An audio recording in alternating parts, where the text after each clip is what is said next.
Ok. Bien. Hola, bienvenidos a nuestro segundo capítulo en Chismecito Judicial. El tema de hoy es jueces sin rostro, riesgos y alternativas. El juez que nos viene a hablar sobre este tema hoy es el juez Jesús Alejandro Jiménez Álvarez, nuestro invitado. Hola, Samir. Buenas tardes o buen día, mejor dicho. Bueno, pues platíquenos un poco. ¿Cómo empezó en el Poder Judicial? Algo rápido, tampoco muy extenso, pero más o menos ¿de dónde vienes? ¿De carrera judicial o...? Ok, yo estudié en la Universidad de Guanajuato. Antes, mientras estuve estudiando en la universidad, estuve en otro tipo de trabajos, en un despacho, en la administración pública. Terminando la universidad, me invitaron a trabajar a Sinaloa. Me titulé muy rápido, saqué la tesis muy rápido y me fui a Sinaloa en el 2004. Ahí empecé mi carrera judicial en un juzgado de distrito, el tercero, con un juez. Al juez lo cambiaron muy pronto de magistrado y llegó otra jueza y con ella me quedé mucho tiempo. Con ella subí básicamente todos los escalones, de actuario a secretario de colegiado cuando se hizo magistrada, y luego a Monterrey, donde también fui secretario de colegiado, y finalmente de Monterrey gané un concurso del sistema penal acusatorio y me adscribieron por primera vez a abrir el centro de justicia de Jalapa.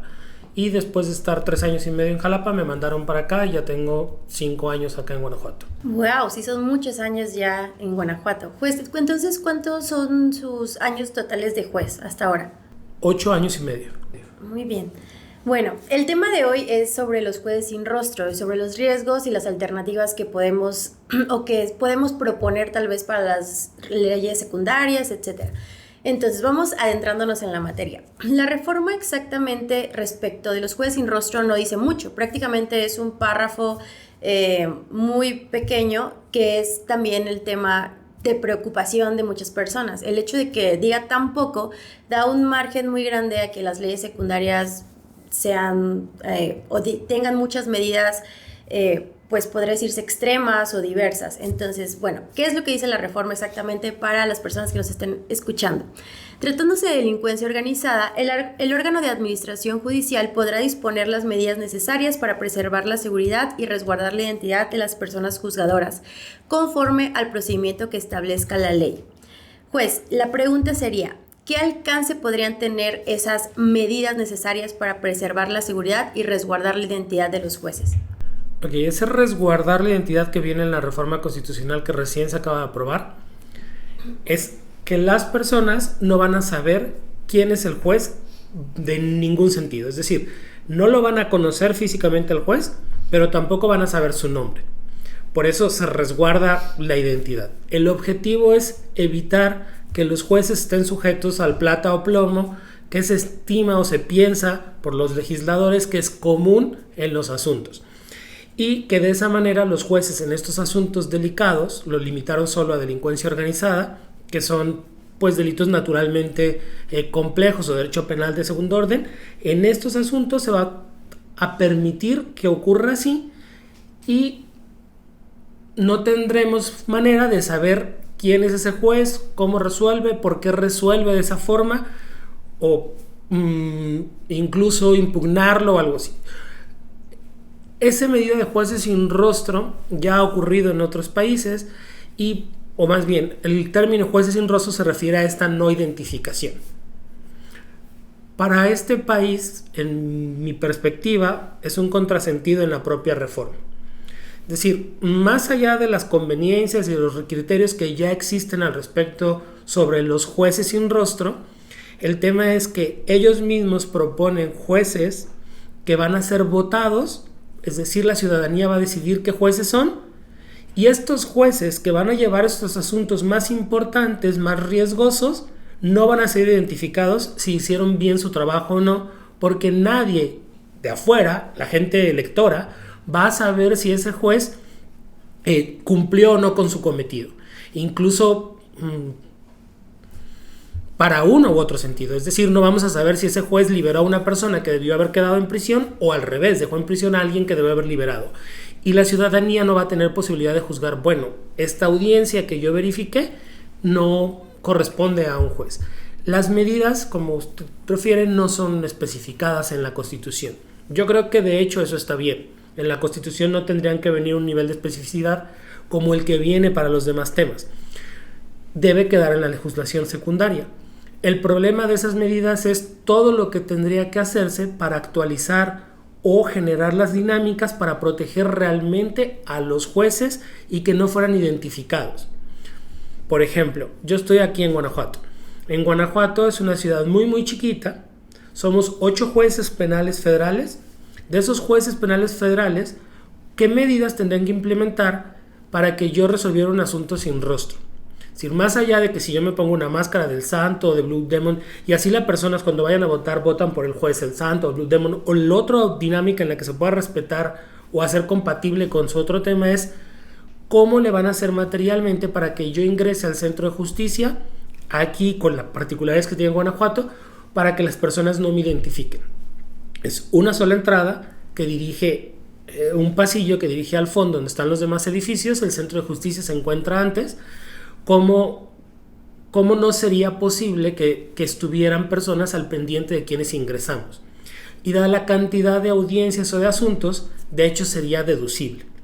Si tienes un asunto de esa relevancia y el juez fuera uno de estos mismos, ¿cómo le vamos a hacer para que los abogados de despachos grandes, de despachos importantes que llevan este tipo de asuntos que se pretenden aplicar la medida, no se van a enterar que los jueces del 1 al 6 se encuentran en audiencia y entonces que simplemente te quedan los jueces 7 y 8 y que como la persona que está resolviendo corresponde a ciertas características que va a ser muy complicado ocultar, no todo va a ser posible hacerlo, entonces es factible que sea el juez fulanito de tal. Eso lleva muchas complejidades que tal vez no se están analizando con la propuesta. Sí, suena bastante complejo la logística, pero aparte también, a pesar de que se implemente la logística, pues es un poco adivinable, por así decirlo, quién será el juez que va a presidir la audiencia, supongo. Aparte de que, bueno, los jueces aquí, creo que todos en el Centro de Justicia conocemos sus voces, entonces, y también los abogados que justamente tienen audiencias con nosotros conocen sus voces. Entonces creo que implicaría no solo un juez sin rostro, sino también sin voz, porque pues sí, sería muy difícil, ¿no? Tendrían que hacer todo. Probablemente la medida sería que estuviéramos en la Cámara de Testigos Protegidos, es decir, el juez estaría conectado a través de medios remotos, porque de esa forma es como realmente las personas no sabrían. Oye, por la altura ya sé que es este juez o esta jueza o este juez o alguna otra cosa. Por las dimensiones físicas, por si es una persona delgada o robusta, sé que se reduce a esto, es decir, es factible adivinarlo. Para que no ocurriera así, tendríamos que romper un poco la inmediación a través de los mecanismos de videoconferencia y poner al juez en una sala aparte, eliminando su visión y eliminando también su voz, alterando la voz para que no fuera reconocible entre unos y otros. Pero eso, o la merma importante de eso, es que el juez no va a tener la misma percepción del lenguaje paralingüístico que, más allá de que se aplique o no, la Suprema Corte ha dicho en tesis que es factible. Claro, y bueno, sobre ese tema de inmediación tuvimos algo parecido en la pandemia cuando se intentaron llevar juicios orales con jueces conectados remotamente y bueno, al menos en este circuito creo que se dijo que eso no era posible, que eso rompía totalmente con el principio y pues sí, va a ser un poco complicado cómo vamos a... pues va a ser compatible, ¿no?, este juez sin rostro con los principios del sistema penal acusatorio. Juez, ¿actualmente algún país tiene esa figura de juez sin rostro o qué países lo han tenido? Bueno, esto se origina en Italia. Surge con Italia después del asesinato de 20 y tantos jueces y es la medida que se les ocurre a los italianos para evitar este plata o plomo. Después hay otros países que lo implementan en América, Perú y Colombia y actualmente hace no tanto tiempo, en el 2019, Brasil implementó los jueces sin rostro. En el caso de Perú y Colombia hay bastantes criterios de la Corte Interamericana refiriendo que esto vulnera publicidad. Es decir, al no saber yo, persona acusada, quién es el que me va a juzgar y no poderse realizar en una audiencia pública, porque precisamente esas medidas para resguardar la identidad van a llevar a que la audiencia no se pueda celebrar de manera normal por toda esta logística que platicábamos, Entonces, eso la Corte Interamericana lo determinó como violatorio del principio de publicidad. Incluso ni siquiera se puede tachar al juez. Es decir, si yo acusado tengo un tema personal, una razón de odio o ya conoció de mi asunto, yo no voy a saber si ese juez lo puedo tachar o recusar, pues, para que no conozca de mi asunto, porque no sé quién es el juez que me está resolviendo. Sí, claro, y esas cuestiones estarían... ahora sí sería una laguna jurídica respecto de eso, ¿no? O al menos hasta que salgan las leyes secundarias. Así es. De inicio se pensaría, al menos en mi perspectiva, en términos similares a la Corte Interamericana, que se vulneran esos derechos fundamentales. Es decir, no voy a tener un juicio público con un juez que sepa quién es, cuya identidad tenga y yo pueda conocer o impugnar en todas las medidas posibles la decisión que tome ese juez. Y no sé, más bien parece una cuestión sacada al vapor como salió la reforma. Sí, claro. Respecto de, regresando un poquito al párrafo que leímos hace rato, justo leí en Twitter un comentario que decía, delincuencia, que según las personas que estábamos en contra de la reforma no queríamos engañar a la gente, bla, bla, bla, porque la delincuencia organizada solo aplicaba en delitos contra la salud. Y eso es un error pues bastante grande, porque el delito de delincuencia organizada no solo aplica en delitos contra la salud. Entonces nos gustaría que explicara justo para esas personas que tienen esa perspectiva de que solo es narcotráfico y ya, ¿qué es lo que dirías sobre eso? Sí, de hecho no tiene nada que ver que sea solo contra la salud. Tal vez el tema contra la salud, como lo expuso la Corte en alguna resolución de delincuencia organizada, pues es el principal, porque suele ser el tema común. Pero los grupos delictivos no solamente se dedican a traficar droga, se dedican a una infinidad de delitos. Trata de personas, al blanqueo de activos, se dedican al tráfico de armas, a una serie de delitos que están regulados en la Ley Federal contra la Delincuencia Organizada, que son bastantes tipos penales, en los cuales es común que haya una organización de personas.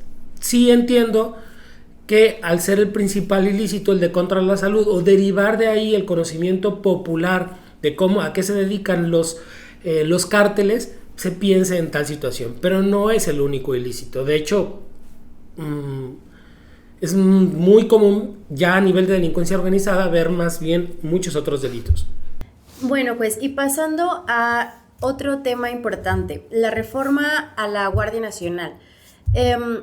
Igual pareciera que no tiene mucha similitud con lo que estamos hablando ahorita, pero parece ser que nos estamos acercando a un país en donde los policías van a ser militares y los jueces pues no vamos a saber quiénes son. Entonces, ¿qué relación habría entre estas dos reformas y unidas son más peligrosas, o cómo lo vería usted?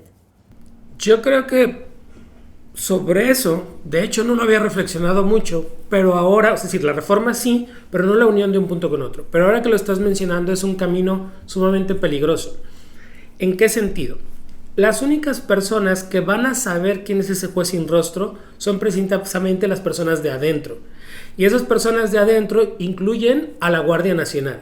Es decir, aunque el lanzamiento hacia el pueblo sea que lo que se pretende buscar es proteger a los jueces en plato a plomo, para que esos jueces puedan dictar con libertad ajenos a presiones, lo cierto es lo que está condicionando es que la única presión posible para esos jueces va a venir del Tribunal de Disciplina, que a su vez integra, de acuerdo a la reforma, distintos comités, y al ser el ejército encargado de la vigilancia y tener acceso a las investigaciones ahora, y además incluso a nivel federal por lo menos, la Guardia Nacional es quien hace las labores de policía procesal, de manera que son ellos los que sabrán directamente si ese es un juez sin rostro para todo el mundo, excepto para nosotros. Es decir, la Guardia Nacional va a seguir sabiendo quién es ese juez sin rostro, y de esa manera seguirá siendo quien tenga el control, es decir, la forma de presionar a esos jueces sin rostro para que decidan absolviendo o condenando a una persona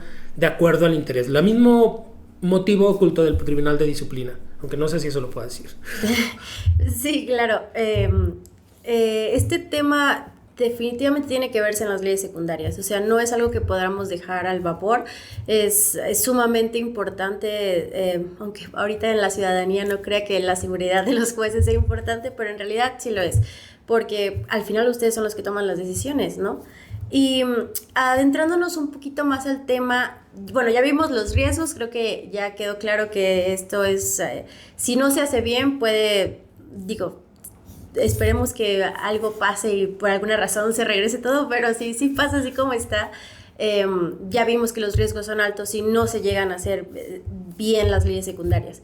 Ahora pasemos a las alternativas. Para pasar a este tema de las alternativas, me gustaría que contara un poquito más acerca de la naturaleza de ser un juez penal, de los riesgos que conlleva ser un juez penal. Entonces, mi pregunta sería, primeramente, ¿usted como juez penal se ha sentido amenazado alguna vez? Sí, he tenido varios asuntos relevantes. En algunos de esos, las personas han decidido mandarme mensajes para que yo trate de decidir en uno o en otro sentido. Creo que es algo bastante común en la materia penal y mucho más complejo en el sistema actual porque estamos muy muy cerca de las personas. Incluso aquí en Guanajuato es sumamente común que los imputados nos vean de manera muy poco amigable, porque es un estado con mucha violencia, es un estado con temas delictivos importantes y estas personas buscan o pretenden pues la intimidación como una forma de coacción, pero pues los jueces, al menos los jueces penales, tendríamos que estar preparados para ello.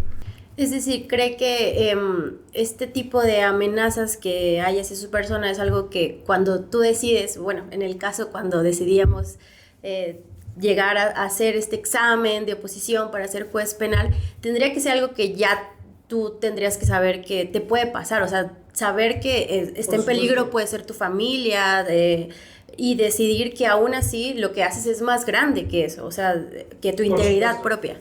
Así es un tema de convicción. Si yo quiero ser un juez penal, tengo que estar consciente de que va a haber una serie de riesgos importantes para mí y mis seres queridos. Obviamente no lo esperas, pero no sé, decía mi papá, espera lo mejor, prepárate para lo peor, que es una frase como de los estoicos, pero el punto es ese, uno tendría que estar consciente de que va a venir un riesgo importante y que te pueden mandar, no sé, a un lugar sumamente tranquilo, tal vez, ya no sé cuál es el lugar tranquilo en México, pero tal vez Ensenada o Aguascalientes puedan estar medianamente tranquilos, o pueden mandarte a Guanajuato o a Sinaloa.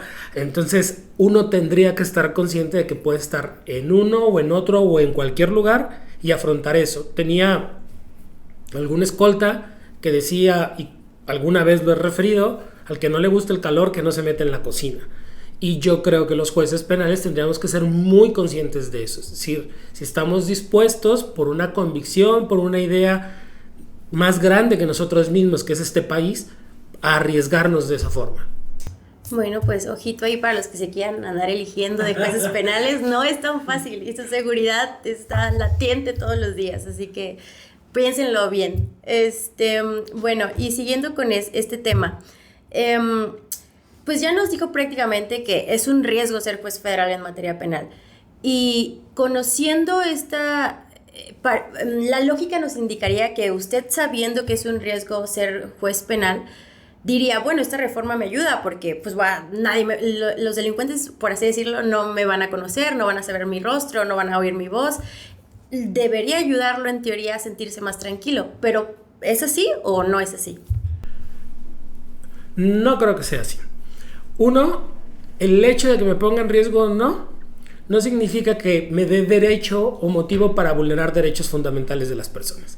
Y si las personas tienen un derecho humano a conocer a su juez y a poder impugnarlo, a poder recusarlo, a poder saber en particular las razones e incluso en un sistema en inmediación, a verlo para poder entender por qué el juez está decidiendo como lo es, más bien las reglas funcionan al revés. Es decir, yo, aún sabiendo eso, ¿quiero ser juez penal o no?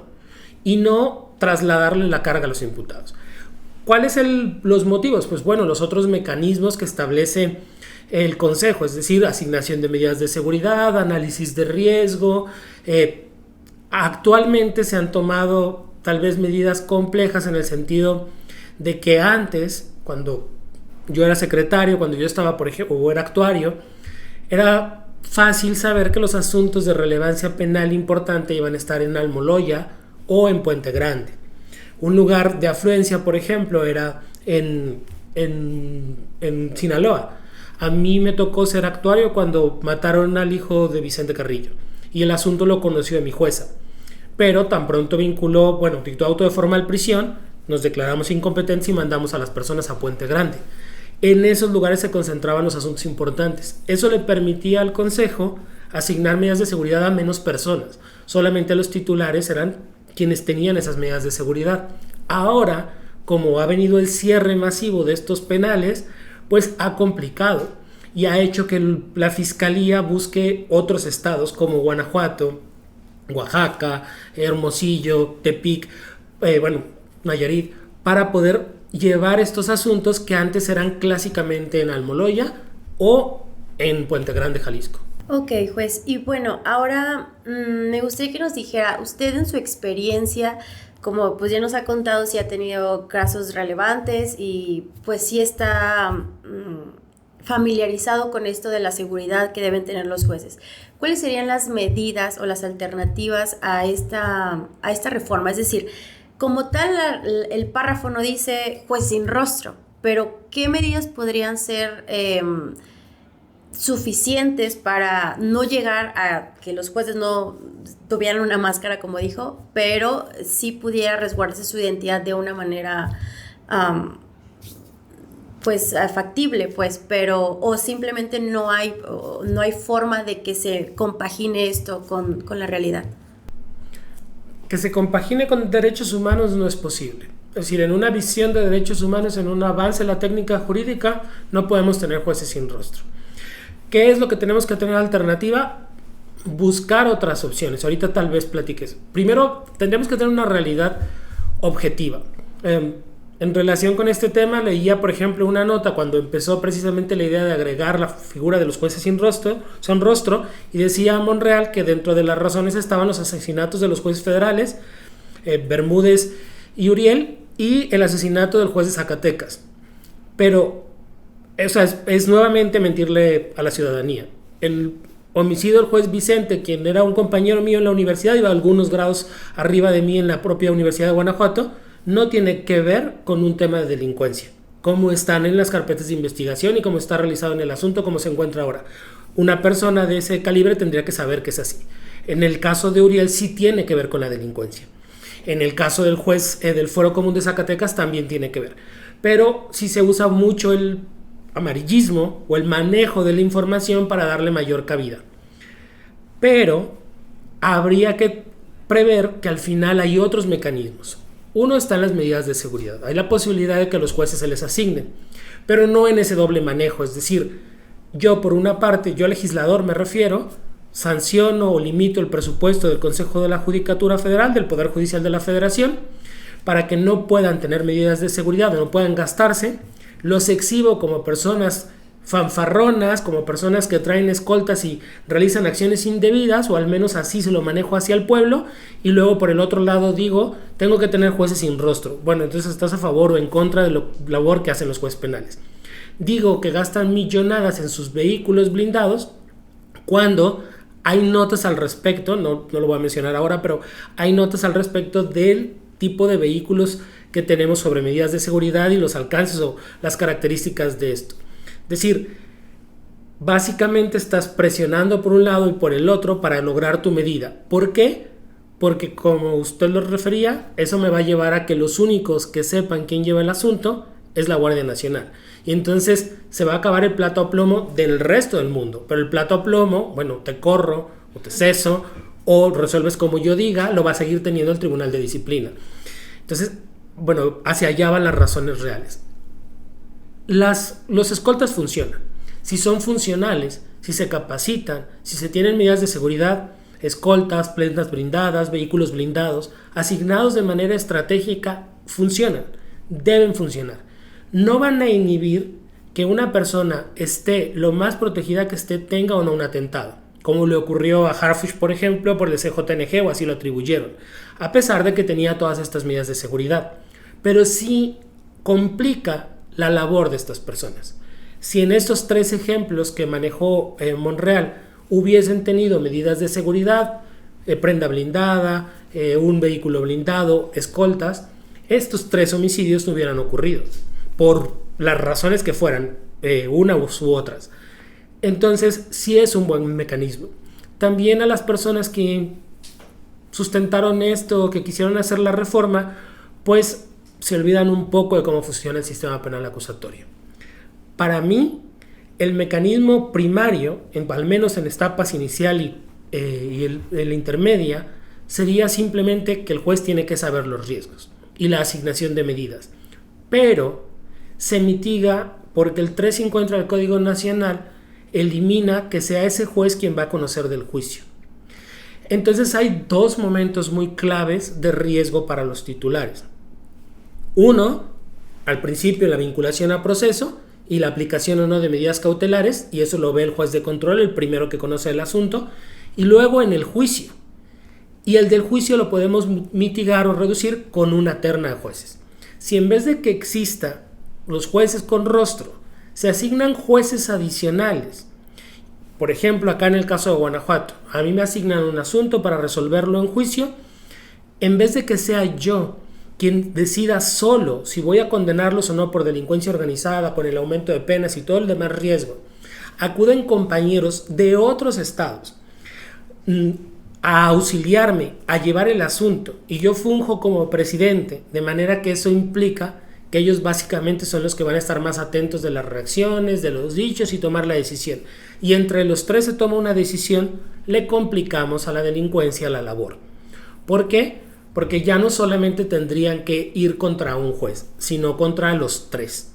Estos 3 jueces no son del conocimiento, al menos 2 no serían del conocimiento común. Y lo otro que implícitamente había referido, es decir, si concentramos los asuntos relevantes, como ocurría antes, en un par de estados, entonces es más fácil tener asignadas medidas de seguridad. No tienen que tener el Consejo de la Judicatura o ahora el órgano de administración escoltas por todo el país, sino concentrados en lugares específicos. Obviamente habrá asuntos que no se planeen así y aún así resulten relevantes y tenga que asignarse, pero permiten que el órgano de administración, si hubiera una buena comunicación con fiscalías, pudiera administrarse de mejor manera y reducir los riesgos de los jueces. Muy bien, pues justo ahorita que hablaba sobre los temas de las blindadas y las escoltas, se sabe que hay mucha gente ahorita en redes sociales criticando mucho esto de las camionetas blindadas y que haya seguridad de los jueces, que los jueces tengan seguridad. Pero desde su perspectiva, ¿podrían explicarle a la ciudadanía por qué es importante que un juez tenga seguridad, pero no solo seguridad, sino tenga esa seguridad para poder resolver conforme a derecho en una audiencia? Las medidas de seguridad es para garantizar la independencia del juez. Precisamente así como es taparle el rostro, bueno, las medidas de seguridad son para que ese juez decida con menos presión, se sienta más seguro de que lo que va a decidir no va a tener un impacto automático. El riesgo existe y el juez tiene que ser capaz de afrontarlo, pero esa es la razón. Nuevamente es el doble manejo que yo refería, es decir, no somos o no son muchos jueces a los que se les asignan medidas. El Consejo tiene un control muy estricto sobre eso, se asignan en periodos breves y simplemente se va verificando si el asunto amerita o no. Se hace análisis de riesgo, se hacen estudios por las instancias competentes y van determinando si se asignan o no. Pero si a nivel federal son 1.600 titulares entre jueces y magistrados, poco más de ellos, las medidas de seguridad deben estar asignadas a alrededor de 20 titulares. No es una cantidad exorbitante, simplemente es un mal manejo de la información. ¿Por qué solamente esos 20 más o menos a los que se le asigna? Porque son esos 20 los que están en este momento llevando asuntos de relevancia, asuntos de riesgo. No todo el tiempo se llevan asuntos de riesgo. Todo el tiempo estás en riesgo, porque todo el tiempo, aunque sea un asunto de pistolita, como le decimos nosotros, la persona o los familiares podrían verse molestos con el titular y tomar una acción, sea o no un asunto que se percibió relevante. Ese es el riesgo natural, pero la asignación de medidas se hace de manera mucho más estratégica o mucho más específica. ¿Por qué? Porque no se tienen recursos ni capacidad para asignarle a los 1600, sería imposible o sumamente complejo. Y hay una razón de fondo, que es el garantizar que el juez lo va a hacer de la manera más independiente posible. Es una medida alterna a los jueces sin rostro, pero una que está, al menos en perspectiva de derechos humanos, permitida. Muchas gracias, juez. Le voy a hacer otra pregunta más, antes de irnos al chismecito. Juez, ¿le da miedo morir por ser juez penal? Bueno, me da miedo un montón de cosas. Me da miedo la entrevista. Me da miedo salir. El miedo yo creo que es connatural a las personas. Y bueno, ahí tal vez voy a responderlo de otra manera. Yo no hablaba en público jamás. Antes de ser juez oral jamás hablé en público. Era sumamente malo. De hecho, en el examen o en los concursos nos llevaban a un curso, tomaban una capacitación como de 2 meses a medio examen. Había una primera etapa, después las un poquito más de 100 personas que pasamos, 114, 110, algo así, que pasamos esa primera etapa, nos mandaron a un curso por 2 meses. Y luego ya presentamos las siguientes 2 etapas del concurso para ser juez. En esos 2 meses yo no hablaba nada en público. Tuve que tomar muchos otros cursos y muchas otras cosas para poder aprender a medianamente expresarme oralmente. Mi forma natural de expresarme era a través de los proyectos que hacía como secretario. Yo recuerdo mucho que el titular de la unidad en ese entonces, quien aprecio mucho, refirió en alguna clase que nos dio que él tenía mucho miedo para hablar con nosotros. Decía, yo sé que a algunos de ustedes no les gusta hablar en público, pero tienen que acostumbrarse, tienen que hacerlo. El miedo jamás se va a ir. Van a tener miedo de hablar en público cada vez que lo hagan. O sea, yo tengo 20 y tantos años dando clases y ahorita estoy con ustedes y aún así me intimida hablar en público, porque el miedo nunca se va a ir. Para mí es algo similar. El miedo de que lo que pueda ocurrir a ti o a las personas que quieres nunca se va a oír, pero la función de nosotros es aprender a controlar ese miedo, es aprender a trabajar con ese miedo. Es muy complicado hablar hacia afuera de lo que ocurre, pero en realidad yo tengo una ponencia sumamente tranquila, yo soy sumamente tranquilo con ellos, no estoy reflejando ese miedo que pueda haber yo sentido en la audiencia para con mi personal cuando salgo de ella. Hay que aprender a convivir con esto y pues, como refería hace rato, al que no le gusta el calor, que no se meta a la cocina. Muchas gracias, juez.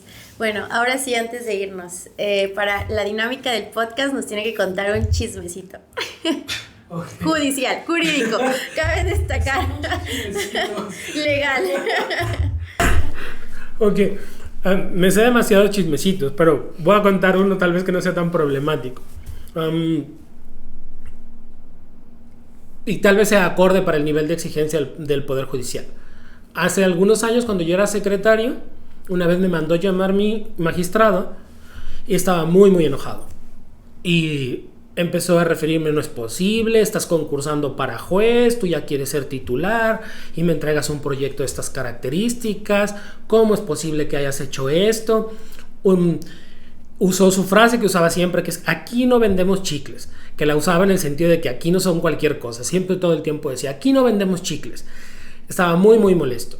Después de que pues me regañó muchísimo porque mi proyecto consideró que estaba mal, yo no sabía ni siquiera de qué proyecto hablaba, ni de cuál asunto. Sacábamos muchos asuntos a la semana, era un tribunal colegiado con mucha carga, entonces ni siquiera sabía de qué proyecto me estaba hablando. Simplemente me decía, no es posible que estés así, cuánto tiempo tienes conmigo, ya sabes cuál es mi estilo y no lo estás respetando, ya sabes cómo hacemos las cosas aquí, ya sabes que aquí no vendemos chicles, todo eso. Cuando finalmente terminó de llamarme la atención, me entregó el proyecto y entonces me dijo, ya retírate y corrígelo. Entonces yo salí y saliendo pues empecé a revisar mi proyecto y en realidad se me habían ido 2 o 3 comas y un respecto a, que lo correcto es respecto de. Y eso era todo mi fallo. El nivel de exigencia es sumamente alto y yo sigo pensando lo mismo. En el Poder Judicial, aunque en otras instancias actualmente no lo vean así, no vendemos chicles, no está hecho para cualquiera. No cualquiera va a tener la capacidad de enfrentar las cosas de la manera adecuada que implica.